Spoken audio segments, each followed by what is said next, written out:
5월 마지막 주 주일 2부 예배에 오신 여러분을 주님의 이름으로 환영하고 축복합니다. 우리 성경책 가슴에 안고 한 목소리로 선포하며 고백합니다. 나는 예수님을 구주로 믿습니다. 나는 구원받았습니다. 나는 이 말씀을 믿습니다. 나는 행복합니다. 아멘. 5월은 가정의 달입니다. 근데 사실 5월뿐만 아니라 사실 모든 달, 모든 날이 가정의 달이고 가정의 날입니다. 특별히 이렇게 기념일을 만들어서 지키는 이유는 기억하고 실천하고 훈련하도록 하는 것이지요. 이제 오늘이 5월 마지막 주일인데요. 사랑하는 우리 모든 믿음의 가족들의 모든 날들이 참으로 행복한 가정에서 행복한 하루하루가 되시기를 주의 이름으로 축원드립니다. 오늘 우리가 함께 나눌 말씀은요. 그래서 지난 한 달간 우리가 가정에 대한 말씀들을 나누었는데 그 모든 것들을 좀 요약하는 그런 시간입니다. 그래서 오늘 지면에는 좀 이 지면의 한정 때문에 말씀의 제목을 2가지밖에 넣지 못했는데 사실은 3가지입니다. 따라서 한번 해보시죠. 천국 같은 가정, 가정 같은 교회, 교회 같은 사회. 아멘.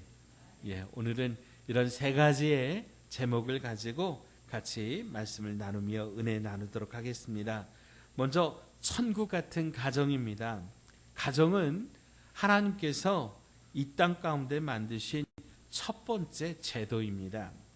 시간적으로도 첫 번째고요. 또 중요성에 있어서도 첫 번째입니다.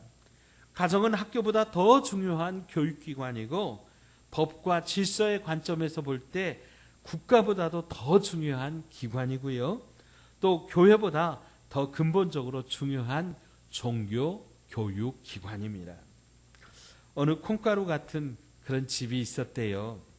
어느 날 늦게 들어오는 아내를 보면서 남편이 의심병이 도져가지고 어디를 싸돌아다니다가 혹시 바람 피우며 이렇게 늦게 들어온 것 아니냐고 그렇게 야단을 쳤답니다.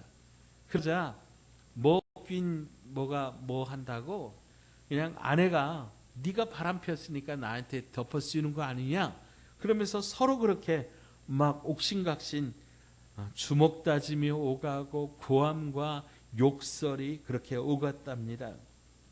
싸우다가 분을 참지 못한 아내가요. 글쎄 그냥 방 안에다 같이 죽자 그러면서 막 불을 질렀대요. 이런 상황에서 아들이 이걸 지켜보고 뭔 이런 가정이 다 있냐 그러면서 그냥 창문으로 확 뛰어내려 버렸다지요. 그러자 그 모습을 보고 아내가 어떻게 아들이 그럴 수 있느냐. 그래서 이 아들을 따라 또 아내도 뛰어내리고 불을 끄다 말고 남편도 이럴 바에 살 필요가 없다. 그래서 뛰어내렸다지요. 놀라운 것은요. 20층 아파트에서 이분들이 뛰어내렸는데 다 살았답니다. 아버지는 제비족이었고요. 어머니는 날라리였고요. 아들은 비행 청소년이었대요. 이렇게 해도 웃지를 않으시네요. 누가 웃자고 지어낸 얘기겠지만 오늘날 멍들어가는 우리의 가정을 그 가정의 일면목을 보여주는 것 같습니다. 기독교 윤리학자인 메스터는 이 가정의 건강과 병듦보다 한 문화의 한 나라의 상태를 더 확실하게 보여주는 바로미터는 없다. 그렇게 말했습니다. 영국의 역사학자인 에드워드 기브는 로마 제국의 그 붕괴의 가장 심각한 원인 중에 하나는 가정의 붕괴라고 지적하면서 어느 시대나 나라가 멸망할 때 가장 먼저 나타나는 것이 가정이 무너지는 것이다. 그렇게 경고합니다.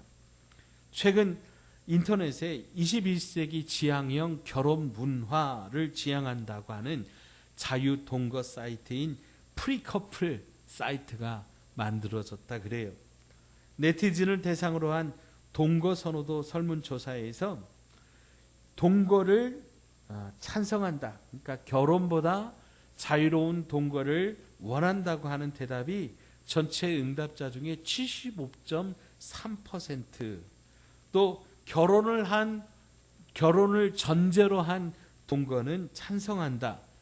이게 16.8%. 결혼 전에 동거는 절대로 안 된다, 반대한다. 그런 입장이 7.72%였다 그래요. 물론 이것이 전체 젊은이들의 의견은 아닐 줄 압니다만은, 그러나 우리 대한민국의 가정이 흔들리고 있는 것은 사실이고 가정 해체 현상이 급속도로 일어나고 있습니다. 테슬라 회장인 이 일론 머스크가요, 이 사람이 사실 굉장히 미래에 밝은 그런 사람이라 그래요. 근데 이 사람이 한국을 걱정하는 그런 기사를 냈습니다. 한국의 출산율이 세계 최하위라고 합니다.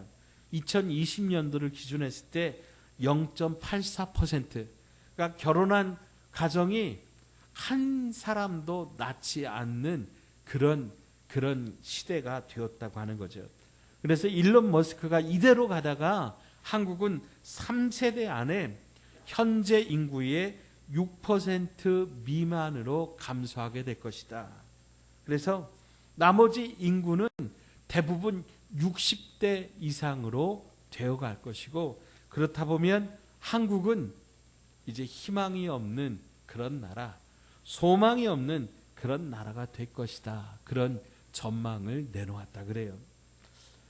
저의 첫 번째 목회 철학은 복음으로 가정을 행복하게 세우는 것입니다. 우리 교회 모든 식구들의 가정이 참으로 행복한 삶을 사는 것이 제가 제일 기도하고 바라는 것입니다. 가정을 여러 가지로 정의하고 분류할 수 있는데, 신앙적인 면으로서는 세 가지로 분류할 수 있을 것 같습니다. 첫째로 천국 같은 가정입니다. 둘째는 반대로 지옥 같은 가정이고, 셋째는 세상 같은 가정입니다. 천국 같은 가정에서는 모두가 다 천사처럼 보입니다. 서로 살려주고 서로 도와주고 서로에게 용기를 주는 그런 가정입니다. 지옥 같은 가정은 반대로 모두가 다 악마처럼 원수처럼 보이는 그런 가정입니다. 세상 같은 가정은요, 모두가 다 장사꾼처럼 보이는 거예요. 그래서 가족 간에 서로 이윤을 추구하고 돈을 뜯어내려고 하는 것이죠. 사랑하는 여러분, 여러분의 가정은 모두 다 천국 같은 가정 되시기를 바랍니다. 지금까지의 과거는 우리 다 접어놓고요, 앞으로라도 우리 천국 같은 가정을 만들어 가실 수 있기를 바랍니다. 그러면 어떤 가정이 천국 같은 가정이고 어떻게 하면 우리가 천국 같은 가정이 될 수 있을까요? 여러분, 천국이 어떤 곳입니까? 성경에 천국은 죽음도 죄도 슬픔도 눈물도 없는 곳이라 그랬어요. 그러나 무엇보다도 천국의 핵심은 하나님의 통치가 있는 곳입니다.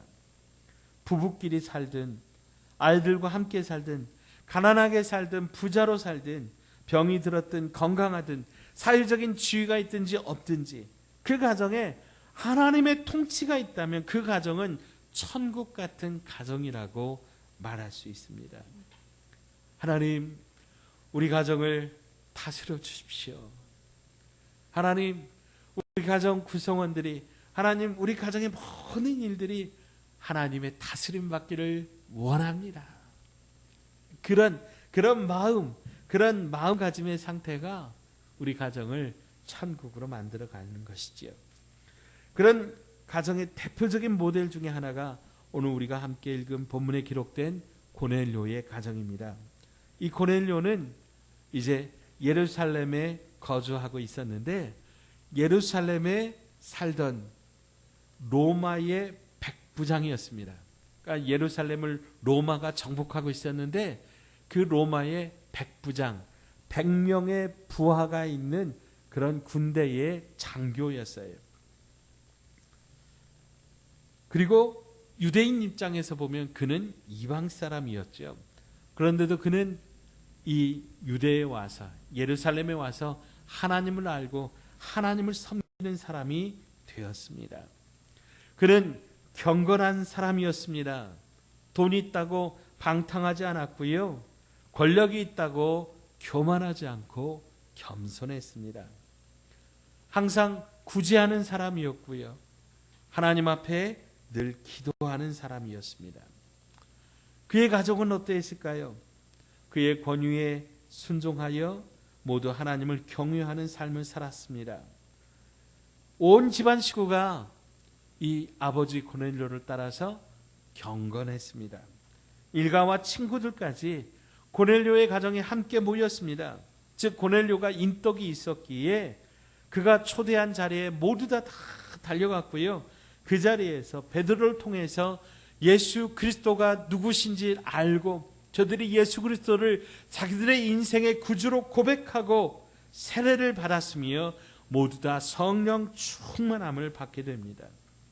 이 사실을 하나님이 인정하셔서 천사를 보내셔서 고넬료에게 베드로를 초청하도록 베드로를 만나게 하셨습니다.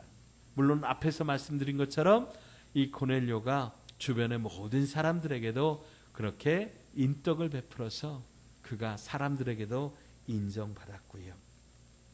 여러분, 이 정도면 천국 같은 가정 아니겠습니까? 자녀들이 부모님을 인정하고 부모님의 말씀에 순종하고 또 부모들은 자녀들 귀한 줄 알고 자녀들을 신앙으로 말씀으로 따뜻하게 보듬어 가는 가정. 하나님의 말씀대로 자녀들은 주 안에서 부모님께 효도하며 부모들은 자녀들을 주의 교훈과 훈계로 양육하고 남편은 아내를 귀한 줄 알고 자신의 몸처럼 사랑하며 아내는 남편을 경외하며 순종한다면 그것이 곧 하나님의 통치를 받는 것이고 천국 같은 가정이라고 성경은 말씀하고 있습니다. 사랑하는 여러분, 여러분의 가정이 바로 이 고넬료의 가정처럼 천국 같은 가정 되시기를 주의 이름으로 축복합니다. 그러려면 어떻게 해야 될까요? 여러분, 우리 가정 안에서 하나님의 통치가 이루어져야 되는데 그 하나님의 통치가 누구를 통해서 이루어져야 되느냐? 내가 아닌 상대방이 아니라 여러분 누구예요? 나를 통해서 이루어져야 됩니다. 내가 먼저 하나님의 통치를 받고 하나님의 말씀에 순종해서 하나님의 뜻을 가정 안에서 실천하고 엎드린다면 여러분 눈앞에 있는 그 원수 같은 사람들이 저는 믿습니다. 천사가 될 거예요. 내가 하나님의 말씀에 순종하여 우리 가정에서 하나님의 말씀대로 살기를 결단하고 섬기며 희생하고 헌신하고 엎드릴 때 여러분 앞에 있는 남편이 아내가 자녀들이 어느새 예쁜 천사들이 되어 있을 줄로 믿습니다. 그 하나님이 보시는 눈을 우리가 가져야 됩니다. 하나님의 통치를 받으면 하나님의 눈이 내게 주어지게 되는 거예요. 그런데 우리가 가정 안에서 이 가정의 모든 어려움, 가정의 모든 상황, 모든 아픔의 탓을 누구 탓으로 해요? 네 탓이라고 하면 남편 탓이고 아내 탓이고 자녀들 탓이라고 그러면 그 가정에 있는 모든 사람들의 얼굴이 원수처럼 악마처럼 보이는 거예요. 그러면 그 가정은 누구의 지배를 받고 있느냐? 사탄의 지배를 받고 있는 거예요. 누가? 내가. 그러니까 내 눈이 사탄의 지배를 받고 있으니까 모두 다 악마처럼 보이는 거예요. 모두 다 원수처럼 보이는 거예요. 바꾸려면 누가 바뀌어야 돼요? 누가 바뀌어야 돼요? 내가 바뀌어야 돼요. 따라서 하십시다. 하나님, 내가 하나님의 다스림을 받게 하옵소서. 아멘. 가정에서 내가 먼저 달라지기를 주의 이름으로 축복합니다. 가정에서 내가 먼저 달라지면 내 눈앞에 예쁜 천사들을 주님께서 붙여주셨음을 우리 보게 될 것입니다. 그렇게 되어지시기를 주의 이름으로 축원드립니다. 두 번째는 가정 같은 교회입니다. 교회는 가정같이 포근해야 됩니다. 가족처럼 한 식구처럼 서로를 사랑하고 위로하고 도와주고 기도해주고 섬기면서 살아가는 그런 공동체가 되어야 됩니다. 교회는 어떤 그런 사업보다도 삶을 위해서 존재하는 겁니다. 선교 사업, 구제 사업, 장학 사업 물론 중요하죠. 그런데 그거보다 우선돼야 될 것은 우리가 구원받은 공동체로서 서로를 사랑하고 아끼고 섬기며 가족처럼 서로 보듬어가는 그런 믿음의 공동체라고 하는 것이죠. 여러분, 예루살렘 초대교회를 보십시오. 우리 사도행전 2장 42절로 47절 말씀 같이 한번 읽어봅니다. 자, 앞으로 가서요. 사도행전 2장 42절부터 47절까지 우리가 찬송으로 한번 읽어보십니다. 사도행전 2장 42절부터 함께 읽습니다. 시작. 그들이 사도의 가르침을 받아 서로 교제하고 떡을 떼며 오로지 기도하기를 힘쓰니라. 사람마다 두려워하는데 사도들로 말미암아 기사와 표적이 많이 나타나니 믿는 사람이 다 함께 있어 모든 물건을 서로 통용하고 또 재산과 소유를 팔아 각 사람의 필요를 따라 나눠주며 날마다 마음을 같이하여 성전에 모이기를 힘쓰고 집에서 떡을 떼며 기쁨과 순전한 마음으로 음식을 먹고 하나님을 찬미하며 또 온 백성에게 칭송을 받으니 주께서 구원받은 사람을 날마다 더하게 하시니라. 아멘. 초대교회 성도들은요, 사도의 가르침을 받아서 열심히 기도했다라고 하는 거예요. 믿는 사람들이 함께 모여서 서로의 필요를 따라서 물건을 서로 통용했대요. 즉, 내 것, 네 것이 없었대요. 자기 것을 아낌없이 내려놓고요, 필요한 사람들이 감사함으로 받아 사용하면서 감사와 은혜가, 기쁨이 초대교회 공동체 안에 충만하게 되었습니다. 여러분, 이것이 어떻게 가능할 수 있는가? 가족이기 때문에 가능한 거예요. 여러분, 우리 부모님들이요, 자녀들 입에 밥 들어가는 거 보면서 아까워하는 분 있어요, 없어요? 있어요, 없어요? 없어요. 왜요? 내 새끼니까. 그냥 조금이라도 더 먹이고 싶어서 더 떠내주는 거예요. 여러분, 초대교회에 그냥 가족 공동체가 되었기 때문에 내 것을 아낌없이 퍼줘도 전혀 아깝지가 않았던 거예요. 사랑하는 여러분, 오늘 우리 교회가 그런 교회가 되기를 주의 이름으로 축원드립니다. 특별히 부모님의 마음은 어떻습니까? 10자녀가 있어도요, 그 중에 잘 나가고 잘 먹고 아무 걱정 없는 그런 자녀가 아니라 솔직히 말하자면 조금 부족한 자녀, 아픈 자녀, 못 사는 사람, 그런 사람에게 마음이 가는 게 부모님의 마음이거든요. 오늘 우리 교회 안에서도 마찬가지입니다.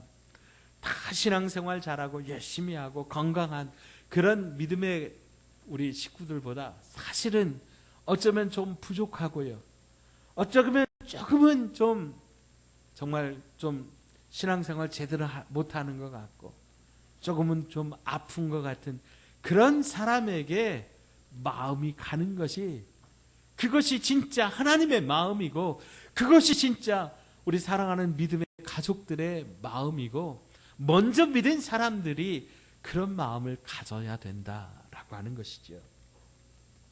그래서 사랑하는 여러분, 교회는 예수 그리스도의 핏값으로 산 유기적 생명체라 그랬습니다. 성경은 교회를 그리스도의 몸이라고 하였어요. 그리스도의 핏값으로 산 영적 가족 공동 운명체. 그래서 에베소서 2장 19절에 보니까 그러므로 이제부터 너희는 외인도 아니요 나그네도 아니요 오직 성도들과 동일한 시민이요 하나님의 권속이라. 권속, 가족이라고 하는 말입니다. 하나님의 가족이라는 거예요. 오늘 고넬료의 집에서 시작된 교회는 바로 그런 가족 같은 교회였습니다. 고넬료는 혼자만 예수를 믿은 게 아니에요. 그의 집만 예수를 믿은 게 아니라 그의 집 자체가 개방되어서 교회가 되는 역사가 일어났습니다. 오늘 우리가 함께 읽은 사도행전 10장 24절 말씀을 보면 고넬료가요 그의 친척과 가까운 친구들을 다 집으로 초대한 거예요. 그래서 다 집으로 초대해서 베드로 사도를 초청해서 부흥회를 연 겁니다. 근데 하루만 한 게 아니에요. 48절 보면 명하여 예수 그리스도의 이름으로 세례를 베풀라 하니라. 그들이 베드로에게 며칠 더 머물기를 청하니라. 그 며칠이 하루인지 이틀인지 사흘인지 모르겠어요. 근데 베드로 사도를 초청해서 부흥회를 하고 너무나 은혜가 많고 너무나 감격해서 그들이 며칠을 함께 모여서 말씀을 들었어요. 여러분, 그러면 그들이 무엇을 먹고 그들이 어디에서 자고 어디에서 생활했을까요? 예, 다 고넬료의 집에서 함께 먹고 함께 자고 함께 생활했을 겁니다. 죄송한 말씀인데요, 아무리 가까운 가족이라고 아무리 가까운 친구라고 해도 솔직히 하루 이틀 지나면 언제 가나 그렇게 생각하는 게 우리들 마음이래요. 그래서 할아버지 할머니들이 그런데요, 자녀들이 이제 손자 손녀들 데리고 오면 그렇게 반갑다가도 하루쯤 지나면 속마음이 어떤 마음이 드냐면 저것들 언제쯤 가나. 그래서 오는 자녀들 반갑고 가는 자녀들 뒷꼭지 더 예쁘다. 그런 말을 하시는 분도 있더라고요. 근데요, 이 고넬료의 가족들은 수일 동안을 변함없이 그 많은 사람들을 먹이고 재우고 섬겼다라고 하는 거예요. 그 결과 어떤 일이 일어났습니까? 오늘 44절로 47절 말씀 보실까요? 44절로 47절, 사도행전 10장 44절 47절, 44절부터 우리 같이 한번 읽어보죠. 시작. 베드로가 이 말을 할 때 성령이 말씀을 듣는 모든 사람에게 내려오시니 베드로와 함께 온 할례 받은 신자들이 이방인에게도 성령 부어 주심으로 말미암아 놀라니 이는 방언을 말하며 하나님 높임을 들음이러라. 이에 베드로가 이르되 이 사람들이 우리와 같이 성령을 받았으니 누가 능히 물로 세례 베품을 금하리요 하고. 아멘. 제2의 오순절이 오늘 고넬료의 가정에서, 그래서 고넬료의 교회에서 오순절의 역사가 일어나게 되었다고 하는 것이죠. 참으로 육적인 식구들이 함께 모여서 영적인 가족이 되는 놀라운 기적이 일어났습니다. 교회는 바로 그런 곳이 되어야 됩니다. 성이 다르고 지역이 다르고 학력도 다르고 재력도 다르고 생각도 다르고 가치관도 다르고 살아온 모든 삶이 다를지라도 교회라고 하는 이 영적 용광로에 함께 들어와서 함께 녹아져서 영적으로 한 가족이 되는 그런 역사가 일어나게 되는 것입니다. 저는 오늘 이 성경에 나오는 예루살렘 초대교회가 하나님께서 원하시는 진정한 교회의 모습이라고 생각합니다. 초대교회가 하루에 3,000명, 5,000명 회개하고 돌아오지만 여러분 어떤 모습이었을까요? 5,000명이 모이는 예배당이 있었을까요? 아닙니다. 저마다 흩어져서 가정에서 모였습니다. 그래서 오늘 이 고넬료의 가정과 같은 그런 가정들이 저마다 교회가 되어서 3,000명, 5,000명이 뿔뿔이 흩어져서 함께 떡을 떼면서 함께 주님의 사랑을 나누고 함께 사랑하고 섬기며 그렇게 몸으로 부닥치며 살았다고 하는 것이죠. 교회는 공동묘지가 아닙니다. 그렇다고 완전한 천국도 아닙니다. 죄인이라고 고백하는 사람들의 모임이니 얼마나 문제가 많겠습니까? 그래서 우리는 가족이 되어야 됩니다. 가족을 문제 있다고 버리는 사람은 없습니다. 어떻게든 사람 되게 하기 위하여 서로 아껴주고 보듬어주고 세워주고 서로의 단점을 받아주면서 존경해주고 용서해주고 격려해주면서 어려운 이 한 시대 서로 의지하며 한 가족처럼 살아가는 그런 공동체가 우리 교회가 되어야 할 줄로 믿습니다. 죄송한 말씀이지만 100% 완전한 교회는 이 땅 위에 없습니다.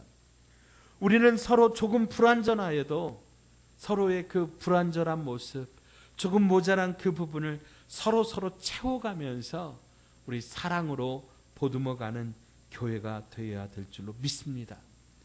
교회는 예수 그리스도의 몸입니다. 우리 서로 한 가족 되어서 하나님 앞에 영광 돌리는 그런 교회가 되기를 주의 이름으로 축원드립니다. 자, 세 번째는 교회 같은 사회입니다. 세상과의 관계에서 교회를 볼 때에 세 가지로 나누어 볼 수 있습니다. 첫째는 세상을 닮아가는 교회입니다. 둘째는 반대로 세상을 변화시켜 교회를 닮게 하는 그런 교회고요. 세 번째는 세상과 전혀 상관없는 그런 교회입니다. 그러면 우리가 어떤 교회가 되어야 될까요? 세상을 변화시켜 교회를 닮게 하는 그런 교회입니다. 부패하고 멸망받아 썩어져가는 그런 세상을 변화시켜서 살게 하는 그런 교회가 되어야 될 줄로 믿습니다. 그러면 교회가 세상을 어떻게 변화시킬 수 있을까요? 우리가 막 혁명을 일으켜서 그렇게 변화시킬 수 있나요? 아니면 중세 교회처럼 교회가 권력을 가짐으로 세상을 변화시킬 수 있나요? 여러분, 이것은 이미 실패한 방법입니다. 세상의 역사는 중세 교회가 다스리던 그 시대를 암흑기라고 그렇게 말합니다.